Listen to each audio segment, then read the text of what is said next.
is talking about the boat taking on water. We are sinking. Come and get us. I want this boat unsank and towed back. But we learn that that very boat took multiple trips later that very same night. At 9:56 a.m., the boat leaves the original dock. It arrives at Horn Island at 11:14. So at around 4 o'clock, there is a call to the Coast Guard about the boat. NBC News got a hold of it. We're sinking. Can y'all please come? And is everybody on board in good health otherwise? Yeah, everybody's on board. At 4:31, the boat leaves Horn Island and it is towed approximately 3 miles, and then the tow ends. So after 3 miles, they go back to the original dock. They arrive at 5:44 p.m. So it looks like this is where Horn Island is, and this is where the original dock is that I am referring to. El Camino Real Road is in Gulf Hills, Mississippi, which is right above Ocean Springs. So I'm wondering if this is the house where they got the phone. Now, the boat travels to Fort Bayou.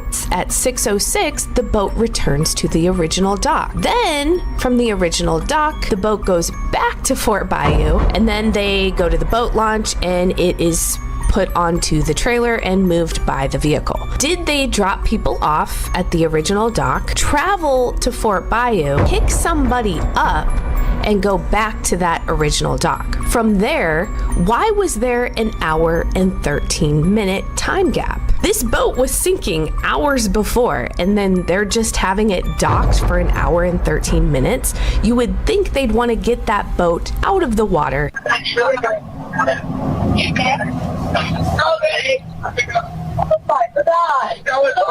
What did we just hear? What was that?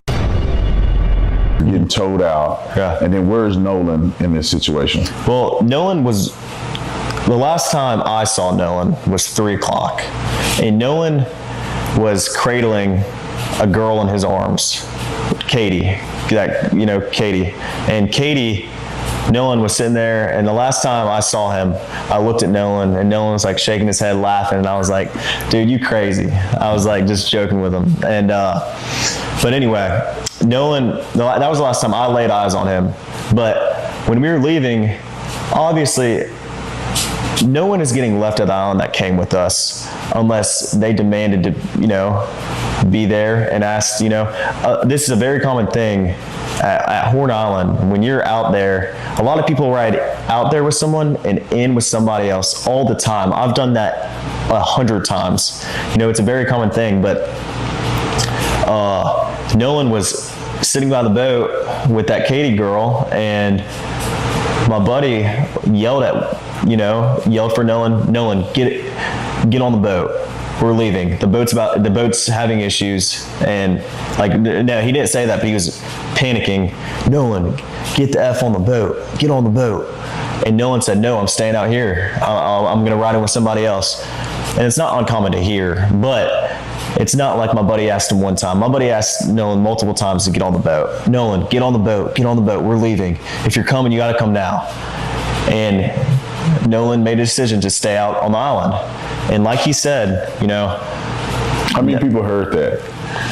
At least 5 everyone that was on our boat right there, because the Palm Beach had already left. My buddy went ahead and went home on the Palm Beach, and 3 guys all the way back. And Nolan wasn't the only person to ride out there with us and in with somebody else. We had multiple people in our group that rode out with us and rode in on someone else's boat. And that, like I said, that's not an uncommon thing to do, a lot of people do that. I could name probably 50 people out there that day that ran out with somebody and ran back in with somebody else. So, it's not like it's an uncommon thing, but it's not like we just left him there, or my friends just left him there.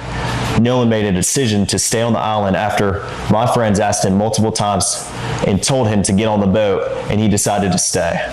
And I heard the girl that he was with, Katie, had text somebody that she heard people yelling Correct. for Nolan to get on it. Is that true? And I have a picture of that. She texted my buddy, and the next day everybody was panicking and everybody's texting Katie, because she was obviously seen with Nolan the whole day at the island. Katie sent a message to my buddy the next day and said, this is the last time I saw him, he's really sweet. But she also mentioned that the last time she saw Nolan was when my buddy was yelling at him to get on the boat, and she was right there to see that Nolan decided not to. Avon, I want to come to you because you're his friend. You were on the island on the 4th. You were on a different boat. Do you recall seeing him at all that day? Yes, ma'am. I did see him when I was out there on the island. Can you tell me what you saw? Does anything seem strange to you about the difference that people are saying of how he was separated from the group? No, ma'am. I don't think that Nolan would say, hey, bro, I'm staying with this girl on the island. Yet for some reason, around noon, the name of another girl who hadn't even seen Nolan in a year was given to the patrol to go interview, saying that she was with that group, not Katie. They also gave the name of a couple of other friends who they weren't able to get in contact with. And despite having a picture of a text message from Katie, funny how you didn't share that with Officer Tatum. Probably could have cleared up some stuff real quick, right? Now let's get to the data. Now, at about 1:30 on July 5th, they were doing a flight of drones based on the relation of the last known anchor position of the Atkinson vessel, which I have documented right here. 4:30, Officer Strickland contacted Jennifer Pyrone, who was Wyatt's mother, who told them that he had already spoken to officers earlier in that day, but they were happy to cooperate with any investigation. And she let this officer take a picture of the GPS. Officer Strickland observed the track line showing Pyrone's vessel location on Horn Island, then gave coordinates. I'm going to need you to remember this exact phrasing. It's going to be important later on. Now, this was the GPS coordinates from the picture that the officer took, meaning that these coordinates had to be a different one that was verbally given over the phone by Wyatt. And you'll notice they're quite different. Now, you'll notice that this incident report says the involved entities are Bart Edmington and Jerry Adkerson, not Wyatt. Even though Wyatt is 18, he should be on this report. And you could argue that they were just giving the names of the people that owned the boats, but somehow I doubt that 21-year-old Bart owns that boat. You'll notice on this report that 2 different pieces of GPS evidence were collected. So now we're going to go to the July 8th report where they came and they took those GPS coordinates from both the Adkerson boat and Bart's boat. Yellow is Bart, blue is the grandfather Jerry. The same Jerry that called and canceled the sea tow as the sea tow phone call was being made. Now, mind you, this is 3 days after the police had come and spoken to the mother and gotten the GPS coordinates. Now, Bart had a germane GPS map chart plotter. Jerry's boat also contained a germane GPS map chart plotter. Now, I had to look up the difference between waypoints, tracks, and routes. So waypoints mark specific spots. Routes connect them in a planned order, and tracks record your actual path. Now, according to that GPS data, there is no movement from 11 to 4:30, but we know that that's not true. Something has changed in the Nolan Wells investigation. For weeks, attention has focused on Nolan's final movements, the people who were with him on Horn Island, and the different accounts of what happened before he disappeared. But now, new evidence is putting Nolan's friends under a much closer spotlight. And the most important question isn't whether something looks suspicious. It's whether the new evidence actually contradicts what investigators have previously been told. Because there's a major difference between those two things. A suspicious detail can raise a question. Evidence can answer it. And that's exactly what investigators have to determine now. Let's go back to the beginning. Nolan Wells went to Horn Island with friends for the 4th of July. What was supposed to be a holiday gathering eventually turned into a massive search after Nolan disappeared. His body was later recovered, and investigators were left trying to reconstruct the final hours of his life. From the beginning, Nolan's friends have provided accounts of what they say happened. Some have spoken publicly. Some have denied rumors. Others have described Nolan's final hours in interviews. But as more evidence has become available, investigators have had to compare those statements against information that doesn't depend on someone's memory. GPS data. cell phone records, witness accounts, dispatch audio, forensic evidence. And that's where the latest development becomes important. Because when investigators compare a person's statement with independent evidence, even a small difference can become significant. Take the timeline. One of the biggest questions surrounding the case has always been exactly when Nolan was last seen and what happened after that moment. Warren Hudson has publicly described seeing Nolan around 3 p.m. He has also discussed why he believes Nolan remained on the island. But investigators still have to establish what happened after Warren's last direct sighting. There have been reports of a later sighting of Nolan, including an account placing him on the island around 6 p.m. If that sighting can be independently verified, it would extend the timeline considerably. And that creates another question. Who was Nolan with during those missing hours? That's where the new evidence could become important. Because investigators aren't simply looking at what people said. They're looking for something that can independently confirm or challenge those statements. A cell phone location, a photograph, a message, a witness who remembers the same event, a GPS record. Anything that can establish where Nolan actually was. And there's another major issue: Nolan's phone. His family has raised concerns about digital content they believe was missing from the device. Warren and other friends have denied deleting information or doing anything improper with Nolan's phone. Those competing claims cannot be resolved by social media arguments. They require forensic examination. If investigators determine that information disappeared because of ordinary technical circumstances, that tells one story. If they find evidence that someone deliberately accessed or altered information, that raises another question. But even then, investigators would still need to determine who did it, when it happened, and why. That's the difference between a lead and a conclusion. And this case has produced plenty of leads. The viral emergency audio is another example. People have spent countless hours trying to identify voices in the background. Some believe they hear Nolan's name. Others believe they hear someone asking whether he is dead. But investigators have not publicly confirmed those interpretations. Professional audio analysis has to begin with the original recording, not edited clips circulating online. If the original audio reveals something significant, investigators can compare it against the timeline. If it doesn't, then the recording may simply remain another unresolved piece of evidence. And that's why the new evidence surrounding Nolan's friends matters. Not because it automatically proves anyone did anything wrong, but because investigators now have more information to compare against the stories that have already been told. And if those stories don't match the evidence, someone will eventually have to explain why. But this is where the story gets more complicated. Because when investigators begin comparing witness statements with independent evidence, they aren't looking for one dramatic contradiction. They're looking for patterns. A difference in timing, a missing message, a location that doesn't make sense, a statement that changes between interviews.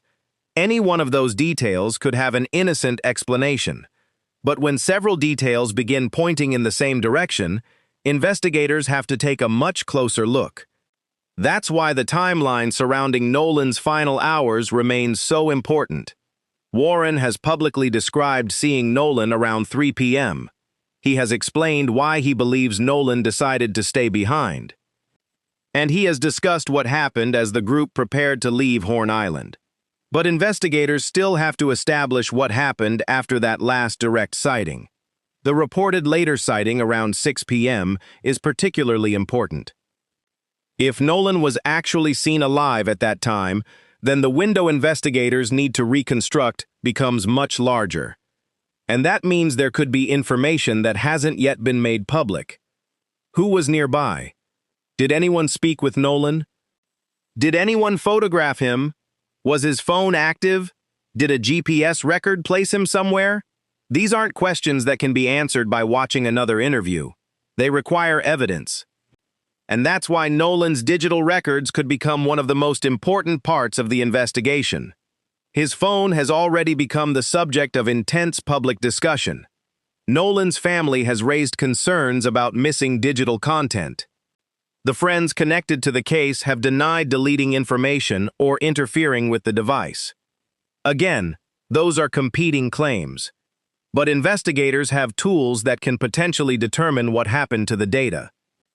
Digital forensic specialists can examine activity associated with devices and accounts, including timestamps and access information. If the records show nothing unusual, that could help resolve one part of the controversy. If they reveal unexplained activity, investigators would have another lead to follow.